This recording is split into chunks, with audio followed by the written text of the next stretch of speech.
1971 সালে মুরুটিয়া থানার অধীন মুরুটিয়া ভৈরব নদীর উপরে তৈরি হয়েছিল মুরুটিয়া সেতু।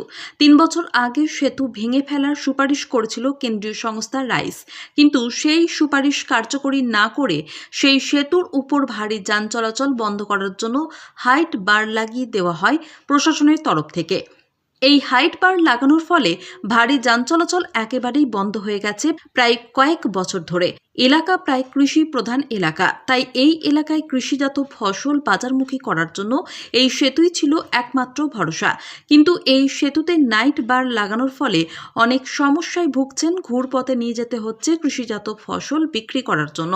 খাদ্যশস্য থেকে পাকা ঘর তৈরি করার জন্য ইট, বালি, সিমেন্ট ও ব্যবসায়িক রাসায়নিক সার, কীটনাশকের গাড়িও ঘুরপথে নিয়ে আসতে হচ্ছে বলে অনেক জিনিসের আকাশ ছোঁয়া দাম নিচ্ছেন ব্যবসায়ীরা। এইসব এলাকার সমস্যার কথা শোনেন করিমপুরের বিধায়ক বিমলেন্দু সিংহ রায়। তিনি তার বিধায়ক এলাকায় সমস্ত মানুষজনকে আশ্বস্ত করেন যে ব্রিজ নতুন করে করা হবে বা ওই ব্রিজকে নতুন করে ব্যবহার করার উপযোগী করে তোলার জন্য ঊর্ধ্বতন কর্তৃপক্ষের সঙ্গে কথা বলে বিধায়ক বিধানসভায় এই ব্রিজ নিয়ে বক্তব্য রাখবেন।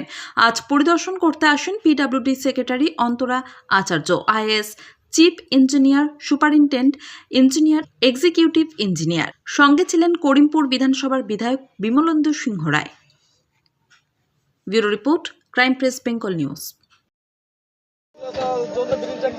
না, এটা আমাদের এটা মাননীয় এমএলএ সাহেব এটা বারবার রেজ করেছেন। পিডব্লিউডিও মনে করছে এখানে একটা ব্রিজ প্রয়োজনীয়তা আছে, তাই আমরা আজকে জেনারেলি আমরা জেলা পরিদর্শনে বেরিয়েছি আমাদের পুরো টিম। তো আমরা এই ব্রিজটাকে গুরুত্ব দিয়ে এটা নিজের সমস্যাটা বুঝতে এসেছি। আমাদের কাজটা অনেকটা এগিয়ে গেছে, ডিপিআরটা প্রায় তৈরি হয়ে গেছে।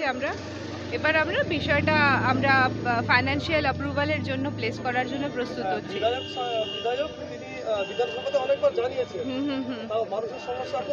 না, এটার পক্ষে আমরা পদক্ষেপ নেওয়া হয়ে গেছে আমাদের।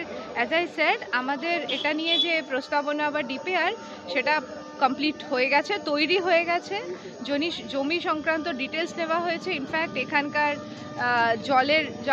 জলঙ্গি নদীর জলরেখা কত উচ্চতম সীমা সেটা নির্ধারণের জন্য এটা বিষয়টা ইরিগেশন দপ্তরের কাছ থেকে ডেটাও নেওয়া হয়েছে।